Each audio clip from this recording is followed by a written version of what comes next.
In Liverpool, memories of a vibrant city, the city between the wars, we witnessed police and power station staff at Lister Drive assembling gas masks in 1939. They were preparing for a war expected but not yet declared. In fact, civil defence organisations started to get ready as early as 1937.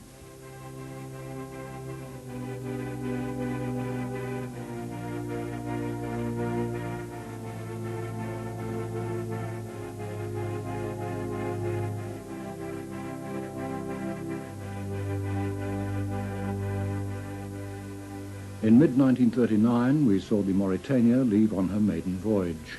A few months later, she was stripped of her luxurious fittings and converted into a troopship.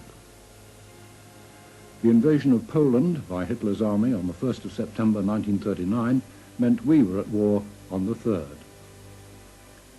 We now take a look at Liverpool in the 40s and 50s, a period of 20 years of enforced change.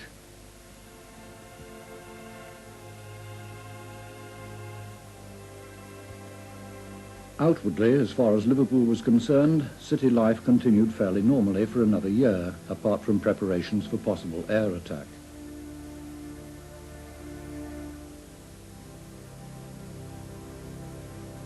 The port was vital for the importation of food and raw materials for the whole of the kingdom and had to be kept open at all costs.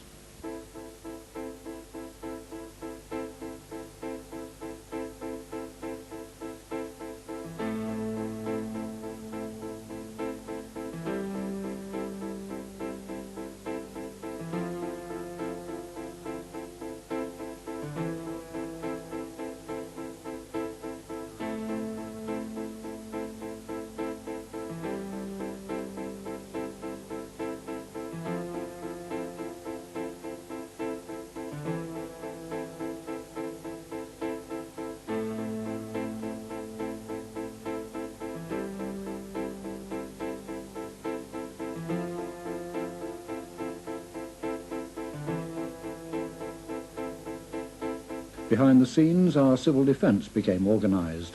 Air raid wardens and the Home Guard became familiar sights. The blackout was here to stay for the rest of the war. Many people joined the services and prepared to fight overseas.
Buildings were protected with sandbags just in case. Barrage balloons were launched to protect the city from low-flying enemy aircraft.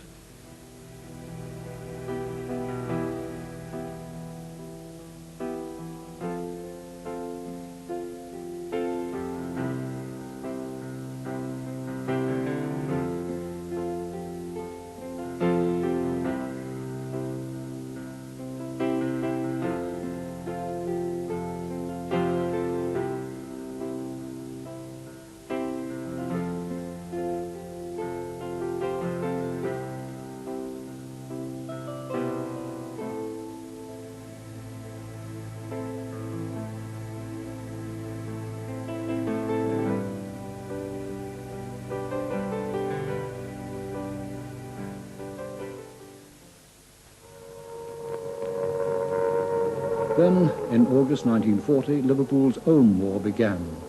It was to last 9 months until the notorious May Blitz of 1941. The Nazis hoped to destroy the port, but the people of Liverpool and Merseyside fought back, and in spite of wholesale destruction in the port of Liverpool and the city, and amid the enormous strain on resources, work carried on. The first bombs to cause a fatality in the area were dropped on Prenton Wirral on the 9th of August 1940, when 1 person was killed. The first bombs dropped on Liverpool fell on August the 17th, with some damage caused to the overhead railway. Over the ensuing months, many fires stretched the resources of the fire and civil defence services. Tragically, looking around the city centre, familiar landmarks are affected, such as South Castle Street and Lord Street. In the distance, the cathedral still stands, although much damage was suffered.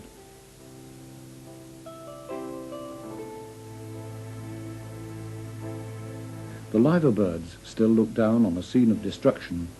Perhaps the Luftwaffe spared them to act as a landmark for air attack. The old custom house was bombed and later demolished, the sad loss of a wonderful classical building.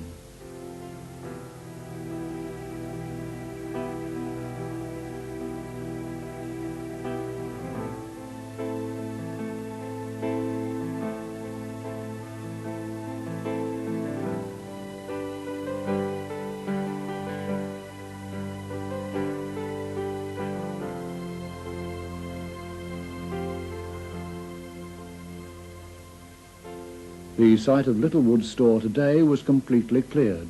Robinson Cleaver and other businesses were on the site at the start of the war.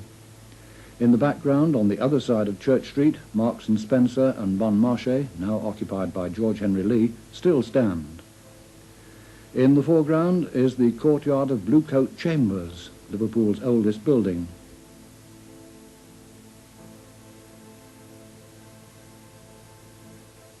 From the opposite viewpoint, large parts of Bluecoat are gutted and destroyed.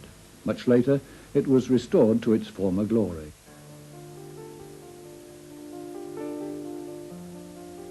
Blackler's was gutted by fire during the May Blitz of 1941.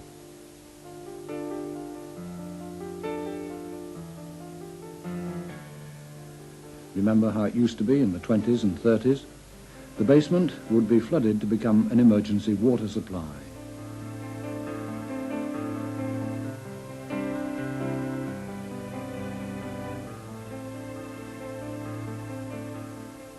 Lewis's, virtually destroyed in May 41, would partially reopen during the war.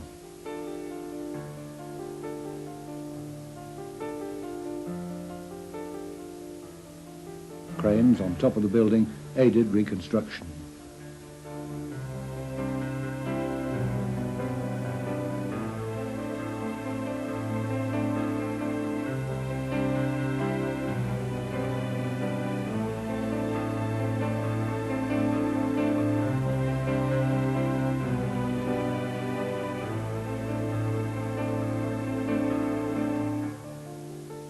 Ranelagh Street outside is completely blocked for a time.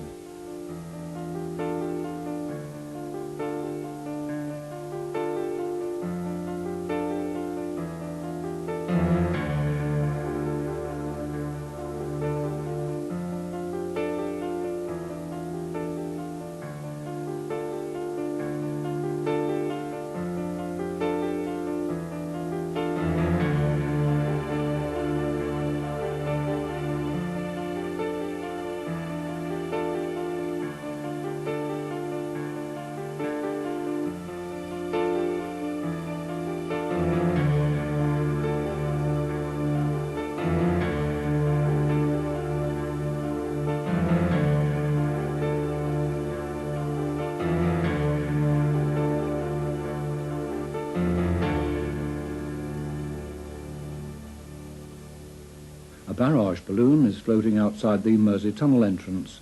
These were a familiar sight over Merseyside to aid protection against enemy aircraft.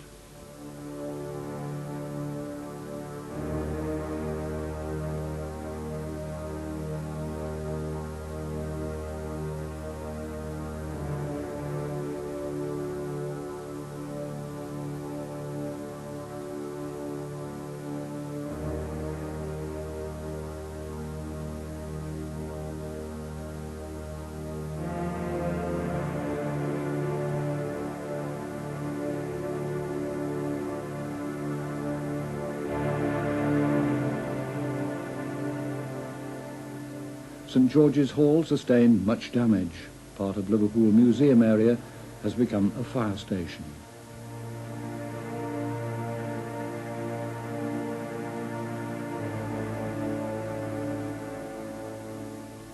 There are scenes of devastation on all sides in Lime Street as people try to carry on normally.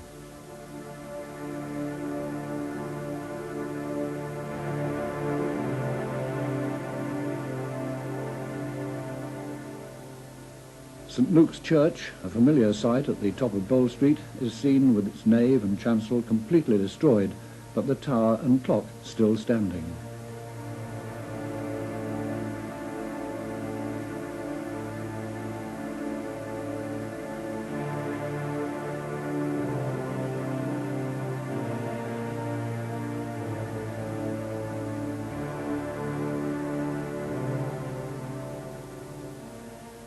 Today the church remains unrestored with its bond facade enclosing a peaceful garden. It stands as a monument to Liverpool's wartime years and its battle against the Luftwaffe.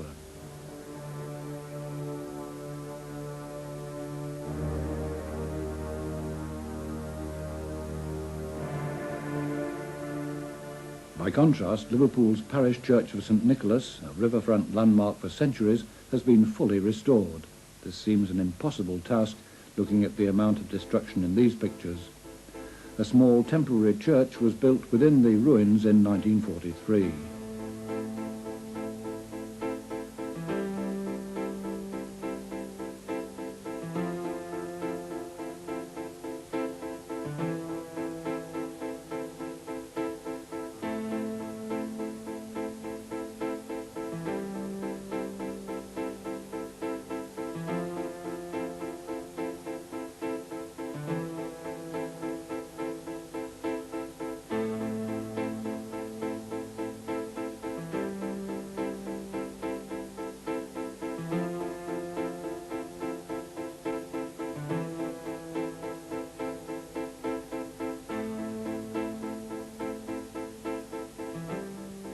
But what of homes and people? In some areas, churches, shops and familiar terraced houses were completely destroyed. Altogether, 120,000 houses were damaged or destroyed.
Neighbours and rescue parties toiled day and night in search of victims.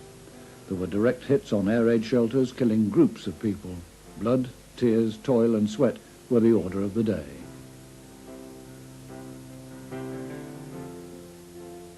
In the 8 days of the May Blitz, Liverpool suffered over 1,400 dead and over 1,000 seriously injured, which was more than the total of the previous 9 months. Bootle suffered 400 dead, Birkenhead 400 and Wallasey 300 over 9 months of bombing raids.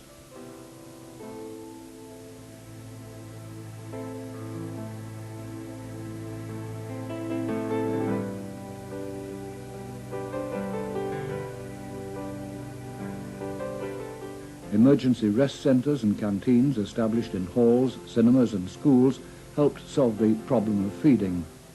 Many homeless were sent to places away from the bombing to live with other families, and many children were evacuated to North Wales. The May Blitz was Hitler's last major attack when his attention changed to the Russian front. Liverpool was at last given some respite. Liverpool's own war was largely over. The job of reconstruction began immediately, and the city set about recovering as best it could. There was a legacy of 50,000 homeless in Liverpool, with another 25,000 in Bootle. Liverpool and the Merseyside boroughs were not defeated. Life had to go on, ships had to be unloaded, the war was still being fought in other parts of the world. All thanks were due to the civil defence services and the people. The Lord Mayor recognised this and penned a grateful message of recognition to the citizens of the city.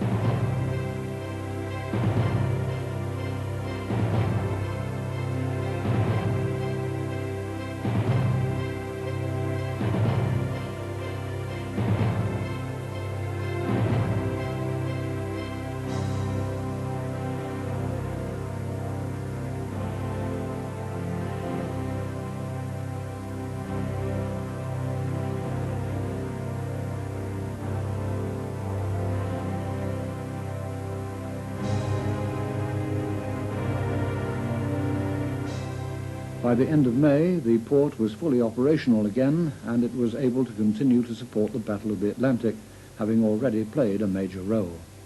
This continued to rage at sea.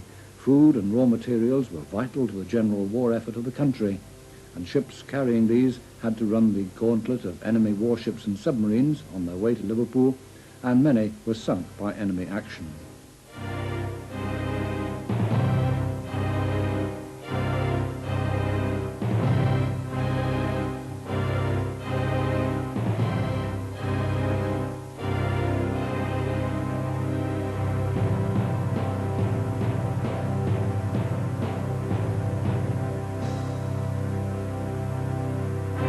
In the midst of Liverpool's destruction, tucked away in a reinforced corner basement in an office block behind the town hall, was housed the control centre for Britain's Battle of the Atlantic. The control room today has been preserved as part of our heritage. It's a museum in commemoration of the battles at sea and the approaches to the port of Liverpool.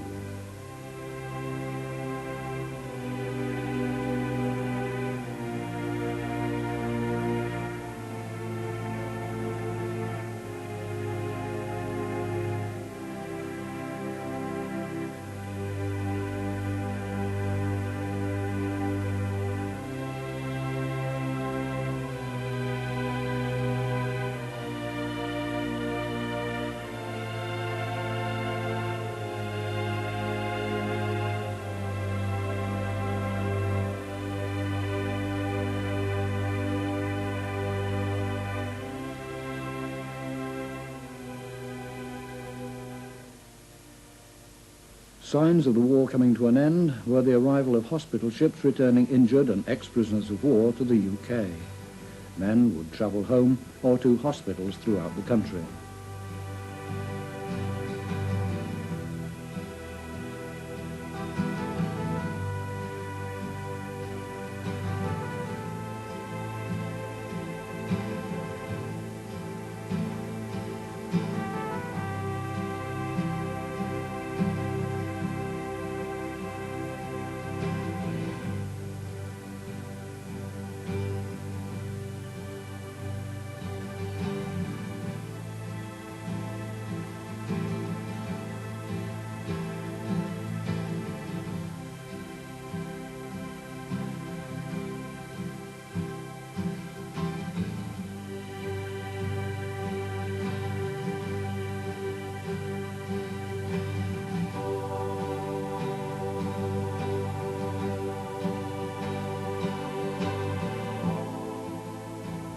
Liverpool's war and the war in Europe and with Japan ended.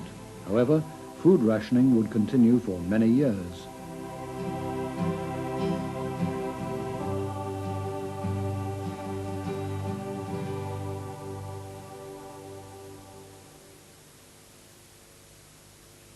The Liverpool Gas Company, based in Radiant House, Bowl Street, designed a vegetable-based recipe for the post-war family. Good for today, perhaps. Here it is. You'll need a selection of vegetables, tomatoes, parsnips, onions, carrots, baked beans, celery, and a turnip.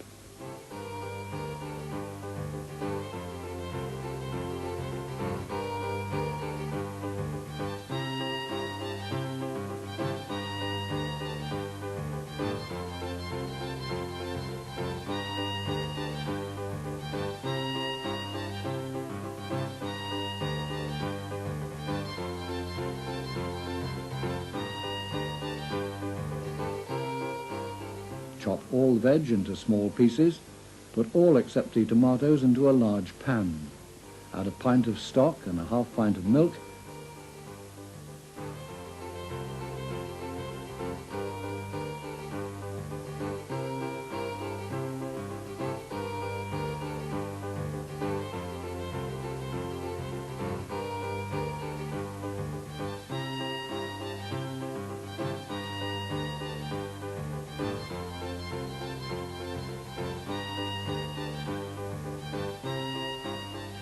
And simmer for half an hour. Add the tomatoes and stir slightly. Now add a little cream, pepper and salt.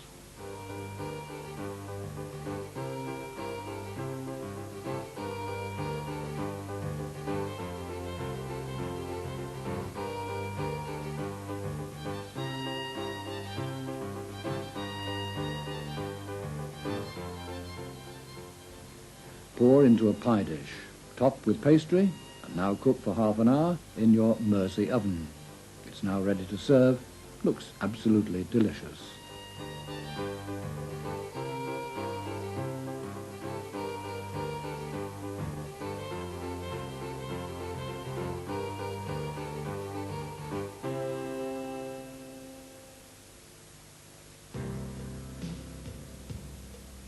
The Liverpool Overhead Railway was soon fully functioning again, and it passes many derelict sites like Old Custom House near Canning Station.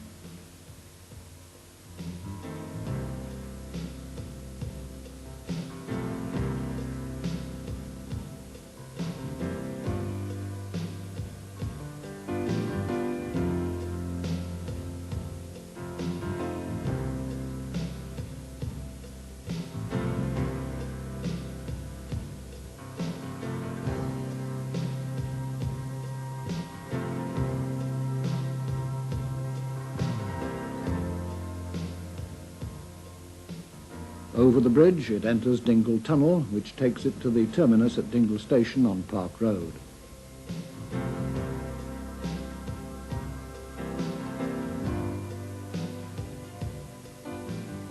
The station is now the site of a car hire company.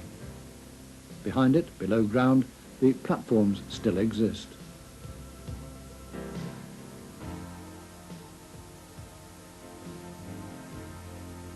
In the late 40s, work continues on the Anglican Cathedral with its own workforce. It was to be another 30 years before the cathedral was finally completed in 1978.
Shipping was back to normal.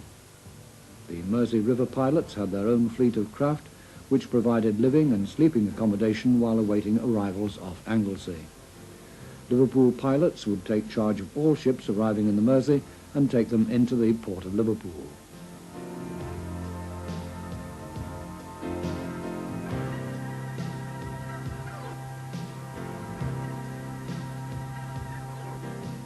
An Empress passenger liner arrives in port. It took many years to recover from the effects of war. How did businesses survive? Let's look at the enterprising story of one family firm and how it survived, Blacklow's famous departmental store.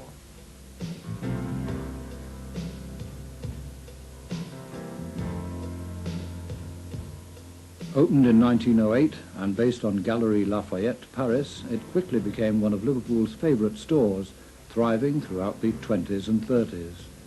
Disaster struck in May 1941 when it was completely destroyed. The basement was deliberately flooded to serve as an EWS tank for future firefighting. The Wallace family, who owned the business, quickly organised themselves and within 2 months opened a first temporary shop in Bowl Street.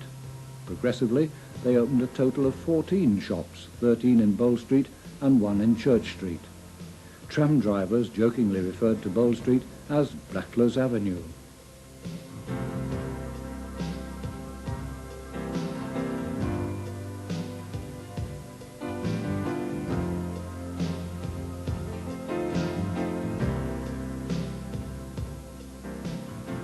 Christmas 1949. A toy fair was established in their Fleet Street warehouse where Hornby and Meccano toys made in Liverpool were displayed. Rebuilding commenced in 1950. On the 26th of March 1953, coronation year, the first third of the rebuilt store opened to the public. 2 years later, in 1955, the rest opened, almost 14 years from its destruction in the May 41 raids.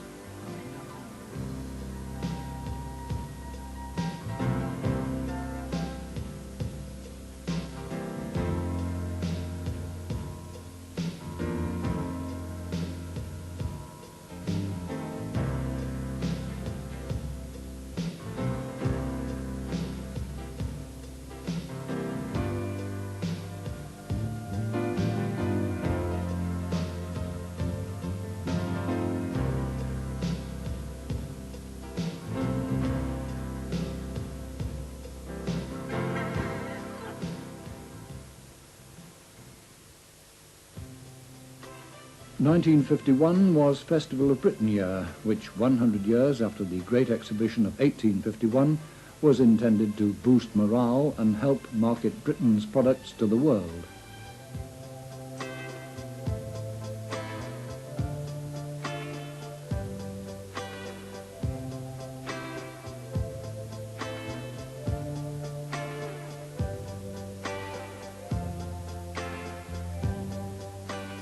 In Liverpool, there was the Lord Mayor's Show. Entertainment in the parks gave an opportunity for well-known personalities to take part, such as big-hearted Arthur Askey.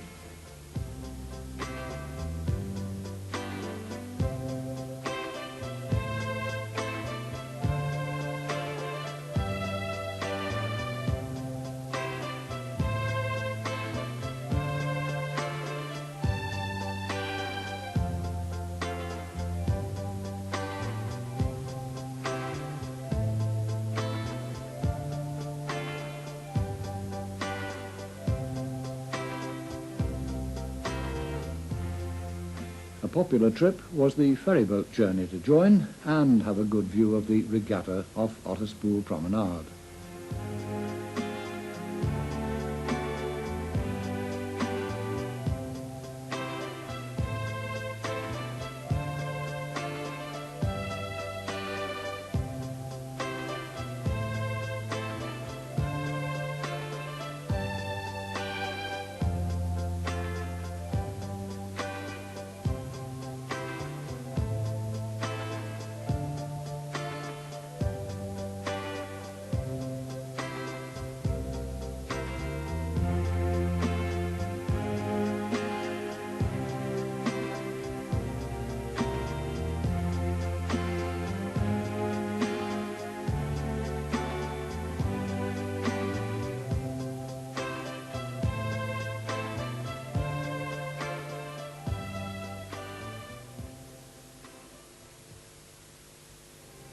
1951 was also the time of another war, the Korean War in the Far East, when Britain was committed to support America.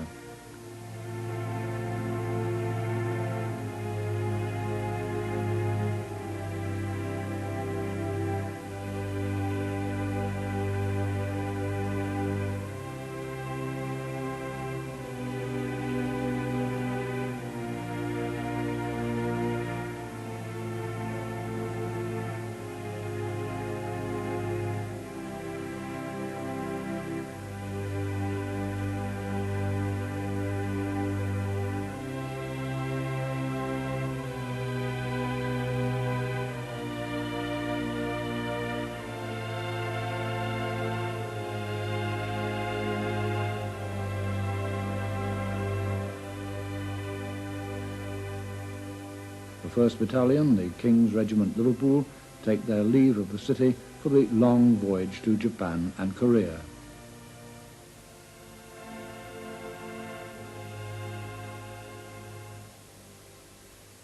In 1954, the Liverpool Cotton Exchange, opened in 1906 by the Prince of Wales, was allowed once more to trade after suffering government controls introduced in the war years. The official reopening was before Lords Derby and Woolton, the Lord Mayor, and the chairman of the Cotton Exchange. The bell rings and trading commences. Floor trading ceased in the 1960s and the building was sold in the same decade, the exchange remaining as tenants. However, the Liverpool Cotton Exchange is still an important centre for world cotton trade, with the Liverpool rules governing 50% of world trade, which now runs at 22 million bales a year.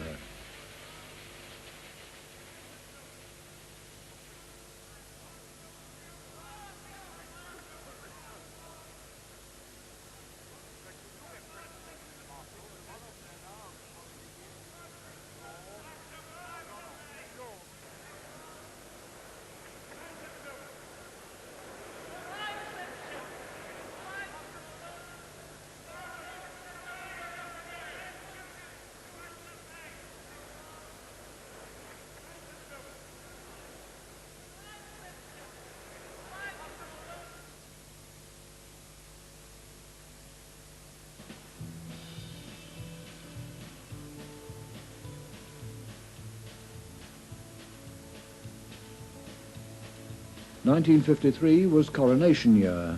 All parts of the city centre are lit up for the coronation of Queen Elizabeth II. We'll pick out some of the main parts of the city to see how things have changed since the war. St George's Hall, Castle Street,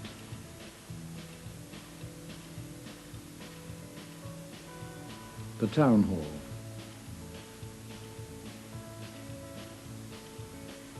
Lord Street, South Castle Street corner,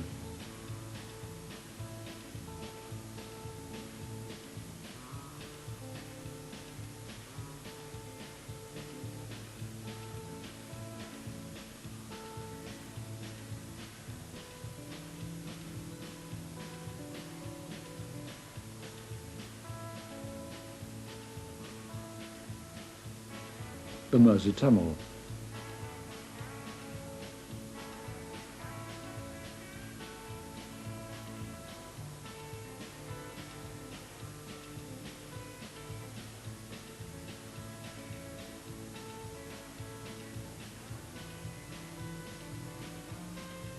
Old Street,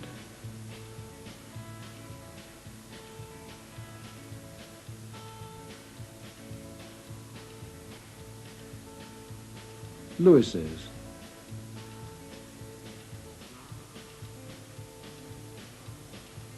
Woolworths, now HMV, Cooper's, now WH Smith,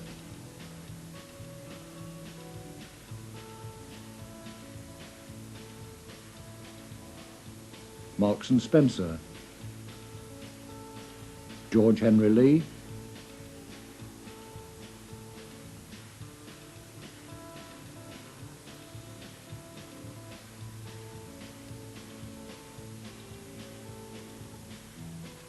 Lord Street,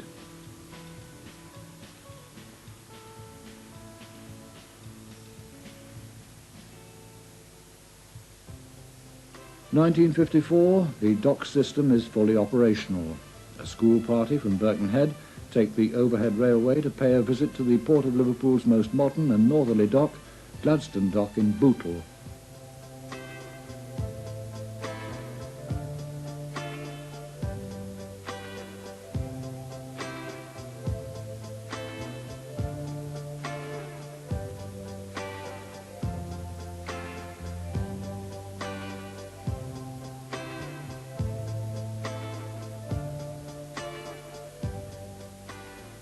Imports were restricted and the emphasis was on exports in the 1950s, whether it be steam or diesel locomotives,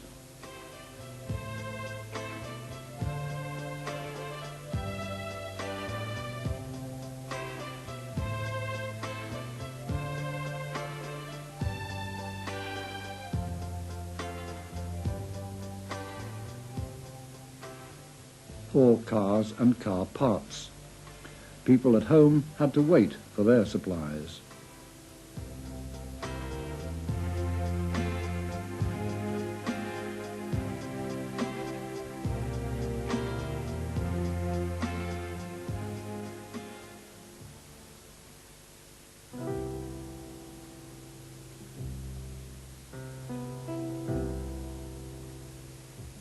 The Liverpool Overhead Railway was established in 1893 as the first electric railway in Britain.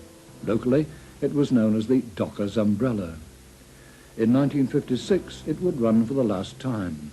It was never nationalised after the war with the rest of the railways of the United Kingdom, unlike its neighbour, the Mersey Railway. Modernisation was badly needed, but money and support from the local council was not there. It was then inevitable it would close. There were many disbelievers until closure eventually took place on the 30th of December 1956. Demolition in 1957 put an end to speculation about possible revival. Interestingly, a similar overhead railway of a similar age, although a monorail, in Wuppertal in Germany, has been reconstructed and modernised and is today an integral part of their local transport system.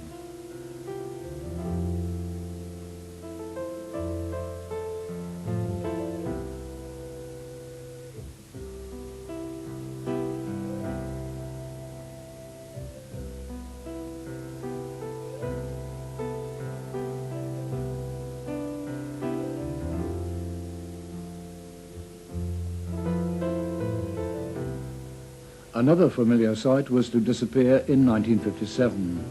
In September, Liverpool Corporation tramways, with their unique streamlined green goddesses and baby grands, one of the most modern tramways in the country, closed. This was thought by many to be another act of municipal vandalism. Short-term thinking meant closure. The rundown started after the war, and as a result, only the route to Bowring Park via Edge Lane remained. On the 14th of September 1957, a procession of trams with Liverpool's official last tram in the rear left Pier Head via the city centre to travel to the terminus near Bowring Park. Crowds lined the route to bid their farewells. The last tram will be preserved, but not in this country. It went to a museum in the USA.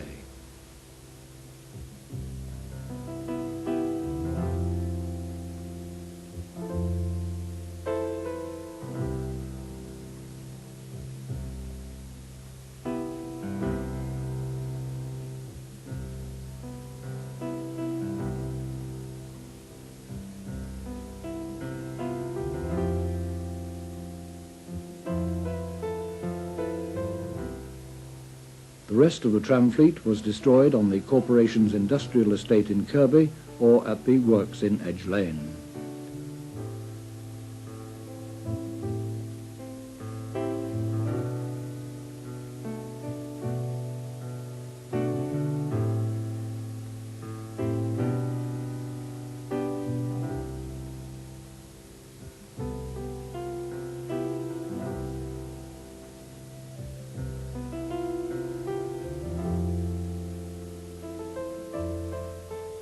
Today, Liverpool still has the central reservations on many dual carriageways built for the tramways in the 1930s. Some people believe they could be the basis of a high-quality light rapid transport system of the future, a project worthy of consideration. Turning now to the ferries. In the 50s, both Wallasey and Birkenhead were run by the respective local authorities. They would not come under joint ownership until 1969. Birkenhead ferries have a busy bank holiday in 1957, taking the crowds to Wirral for a leisurely day out.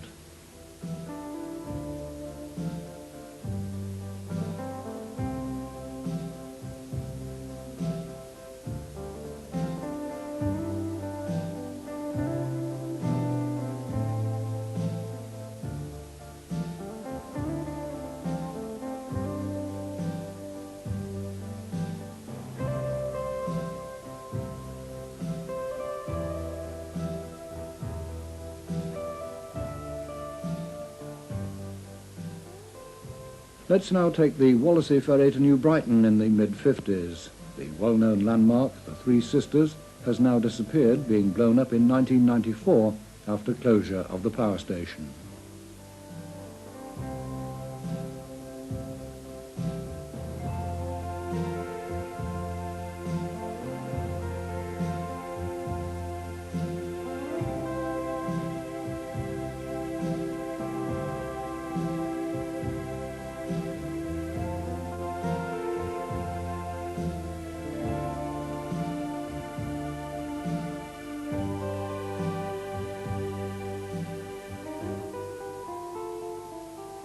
The river is very busy as we travel towards New Brighton.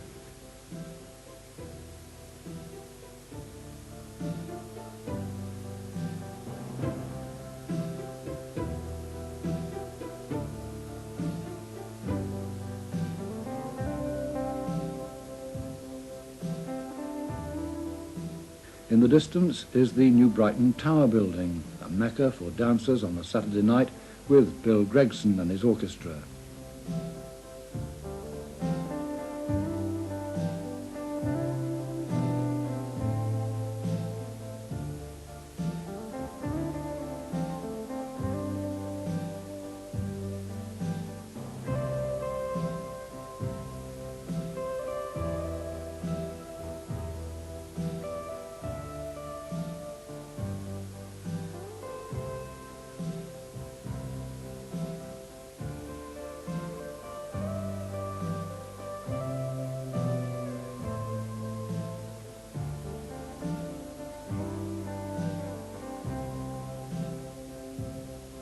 The 20-minute sail over, there's time to visit the open-air fairground in the Tower grounds.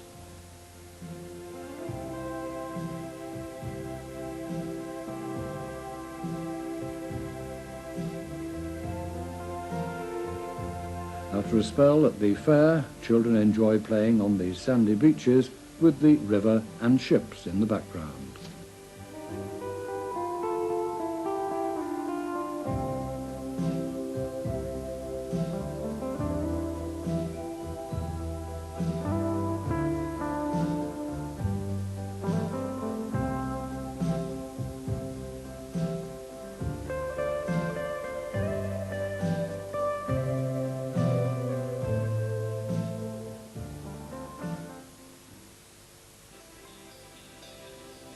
As we end the decade, some aspects of Liverpool that we see here are still with us, but will disappear over the next 20 years. The fruit market is in full swing in Queen Square opposite the Royal Court Theatre, a colourful piece of city centre life that would soon move out to the suburbs.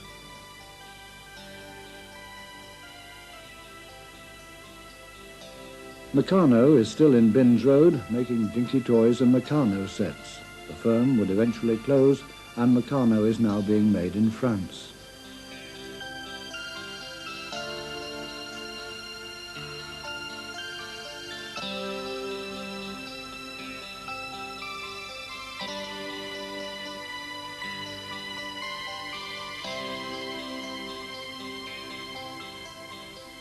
Our review of some aspects of the 40s and 50s is over. It has been 2 decades of enforced change through war and recovery. In the 60s, Liverpool will become the city of change and challenge, but that's another story.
Pleasures Past have released a series of local history and nostalgia video programs. Available now are Liverpool, Memories of a Vibrant City in the 20s and 30s,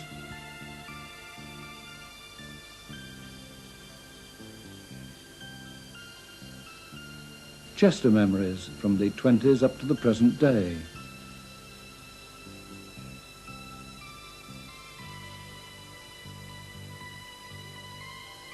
Wirral, Memories of the 20s and 30s,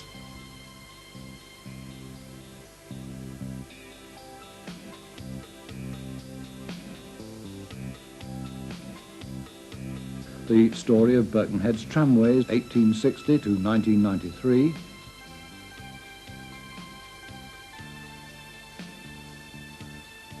the Mersey Tunnels 60 years 1934 to 1994,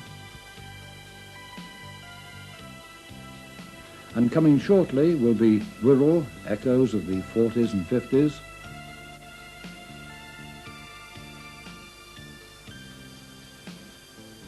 St Helens, Memories through the decades,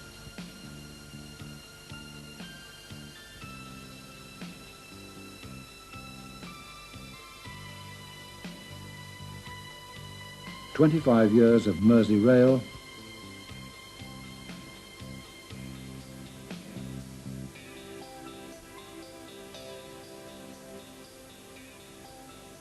If you have or know of old film that could be suitable for future local videos, please contact Pleasures Past, who will be pleased to view them.